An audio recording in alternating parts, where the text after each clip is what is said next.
അതിനെ ഡേ കെയറിലാക്കിയിട്ട് ഞാൻ അതും കൂടി മാത്രം മൂവിക്ക് പോയതാണ്. കുറേ നാളായി അങ്ങനെ പോയിട്ട് അതിനും ഇല്ലാതെ അങ്ങനെ പോകൽ കുറവാണ്. അപ്പോൾ 12:30 ആയിരുന്നു ഷോ കേട്ടോ. ഞങ്ങൾ ഒരു 12 മണിയൊക്കെ ആയപ്പോഴാണ് വീട്ടിൽ നിന്ന് ഇറങ്ങിയത്. സെൻറ്റർ സ്ക്വയറിലായിരുന്നു ബുക്ക് ചെയ്തിട്ടുണ്ടായിരുന്നു കേട്ടോ. അപ്പോൾ ലപ്പൂസ് പുതിയ ലാപ്പ് വാങ്ങിച്ചിട്ടുണ്ടായിരുന്നു. അപ്പോൾ അതൊന്ന് പെൻഡയിൽ കൊടുക്കാൻ വേണ്ടിയിട്ട് പോണ വഴിക്ക് തന്നെ പെൻഡയിൽ കൊടുക്കണം എന്ന് പറഞ്ഞിട്ടുണ്ടായിരുന്നു. അത് കൊടുക്കാനുള്ള ടൈം ഉണ്ടായില്ല കേട്ടോ. അപ്പോൾ ഞങ്ങളത് വണ്ടിയിൽ വെച്ചിട്ട് മൂവി കഴിഞ്ഞതിന് ശേഷം കൊടുക്കാമെന്ന് വെച്ച് വണ്ടിയിൽ വെച്ച് നോക്കി. അപ്പോൾ അത് കയറുണ്ടായിരുന്നില്ല കേട്ടോ. അതായത് സ്പേസ് വലുതായിരുന്നു ബാഗ് സ്പേസിനേലും.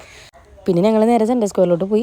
അവിടെ എത്തിയപ്പോഴേക്കും മൂവി തുടങ്ങിയിട്ടുണ്ടായിരുന്നു കേട്ടോ. പാർക്കിങ്ങിൽ വണ്ടി വെക്കാനുള്ള ടൈം ഞങ്ങൾക്ക് ഉണ്ടായിരുന്നില്ല. അതുകൊണ്ടിട്ട് റോഡിൻ്റെ സൈഡിലായിരുന്നു പാർക്ക് ചെയ്തത്. പക്ഷേ തിരിച്ച് വന്നപ്പോഴേക്കും ഞങ്ങൾക്ക് ഒരു വെറ്റിംഗ് കിട്ടിയിട്ടുണ്ടായിരുന്നു 500 രൂപയുടെ. പിന്നെ ഞങ്ങൾ സിനിപോളിസിലായിരുന്നു. സ്ക്രീൻ 3 ആയിരുന്നു എന്നാണ് എൻ്റെ ഓർമ്മയിൽ. പക്ഷേ സ്ക്രീൻ 3 അല്ലായിരുന്നു കേട്ടോ. അവിടെ വേറെ ഒരു മൂവി ആയിരുന്നു. അകത്തോട്ട് കയറി കഴിഞ്ഞപ്പോഴായിരുന്നു അവിടുത്തെ സെക്യൂരിറ്റി പറഞ്ഞപ്പോഴാണ് ഞങ്ങൾക്ക് മനസ്സിലായത്. പിന്നെ ഞങ്ങൾ 4-ലായിരുന്നു ഞങ്ങളുടെ ഷോ ഉള്ളത്. അവിടെ കയറിയപ്പോഴേക്കും ഫിലിം സ്റ്റാർട്ട് ചെയ്യാനുണ്ടായിരുന്നുള്ളൂ കേട്ടോ. ജസ്റ്റ് സ്റ്റാർട്ട് ചെയ്യാനുണ്ടായിരുന്നുള്ളൂ. വലിയ കുഴപ്പമില്ലാത്തൊരു മൂവിയായിരുന്നു. പിന്നെ ഞങ്ങൾക്ക് മെയിനായിട്ട് എറണാകുളത്ത് പോയതിൻ്റെ ഉദ്ദേശം എന്ന് പറയുന്നത് ഇക്കാക്കയുടെ കല്യാണം വരുന്നുണ്ട്. അപ്പോൾ ഡ്രസ്സ് എടുക്കണമായിരുന്നു. അതിനുവേണ്ടി പോയതായിരുന്നു കേട്ടോ. പിന്നെ സെൻറ്റർ സ്ക്വയറിൽ ഞങ്ങൾ ജസ്റ്റ് അവിടെ പോയിട്ട് കുറച്ച് ഫോട്ടോസും വീഡിയോസൊക്കെ എടുത്തിട്ടുണ്ടായിരുന്നു.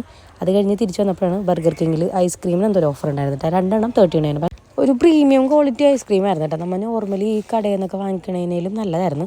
പിന്നെ ഞങ്ങൾ ബർഗറൊക്കെ കഴിച്ചിട്ട് നേരെ രാധാകൃഷ്ണയിലായിരുന്നു പോയിട്ടുണ്ടായിരുന്നേ. മെറ്റീരിയൽ എടുക്കണമെന്ന് അറിയില്ല. അപ്പോൾ ഞാൻ ഈ യെല്ലോ കളറും എൻ്റെ മനസ്സിലൊരു ബ്രൗണൊക്കെ ആയിരുന്നു. പക്ഷേ അവിടെ എത്തിയപ്പോഴേ അത് പറഞ്ഞു യെല്ലോ നല്ലതായിരിക്കും എന്ന് പറഞ്ഞിട്ട് അങ്ങനെ ഞാൻ ഈ യെല്ലോ എടുത്ത് അതിനൂന് ഒരു ഹക്കോബയുടെ ബ്ലാക്ക് കളറാണ് എടുത്തത് കേട്ടോ. പിന്നെ ഡ്രസ്സിൽ വെക്കാൻ വേണ്ടിയിട്ടുള്ള ലേസൊക്കെ വേണമായിരുന്നു. എനിക്ക് ലേസിൻ്റെ ബാക്കി എക്സ്പെൻസൊക്കെ വെച്ച് നോക്കുമ്പോൾ എനിക്കൊന്ന് റെഡിമെയ്ഡ് എടുക്കണം ബെറ്റർ. ഞാനിങ്ങനെ സ്റ്റിച്ച് ചെയ്യൽ കുറവാണ്. കൂടുതലും റെഡിമെയ്ഡ് എടുക്കലാണ്. പക്ഷേ റെഡിമെയ്ഡ് എടുക്കുമ്പോൾ സൈസിൻ്റെ ഇഷ്യൂസും എനിക്ക് ഹൈറ്റ് കുറവായതുകൊണ്ടിട്ട് അങ്ങനെ കുറച്ച് ഇഷ്യൂസൊക്കെ വരണതുകൊണ്ടിട്ടാണ് മെറ്റീരിയൽ എടുത്ത് സ്റ്റിച്ച് ചെയ്യാമെന്ന് വിചാരിച്ചേട്ടാ. പിന്നെ ഞങ്ങൾ നേരെ അവിടെ നിന്ന് മാർക്കറ്റ് റോഡിലോട്ടാണ് പോയിട്ടുണ്ടായിരുന്നത്. കുറച്ച് സാധനങ്ങൾ വാങ്ങിക്കണമായിരുന്നു. അവിടെ ചെന്നപ്പോൾ പുതിയ കോംപ്ലക്സ് ഒക്കെ വന്നിട്ടുണ്ട് കേട്ടോ. നമ്മുടെ മാർക്കറ്റിൻ്റെ നല്ല രസമുണ്ടായിരുന്നു കാണാൻ. കുറച്ചൊരു എന്താ പറയുക വേറെ എവിടെയൊക്കെ പോയതല്ലേ, നമ്മുടെ മാർക്കറ്റ് റോഡാണെന്നേ തോന്നുന്നുണ്ടായിരുന്നില്ല. പിന്നെ അതിനെ എറണാകുളം മാർക്കറ്റിൽ വന്നതിനാൽ ഞാൻ അതുകൊണ്ട് ഈ വിസിറ്റ് മസ്റ്റാണ് കേട്ടോ.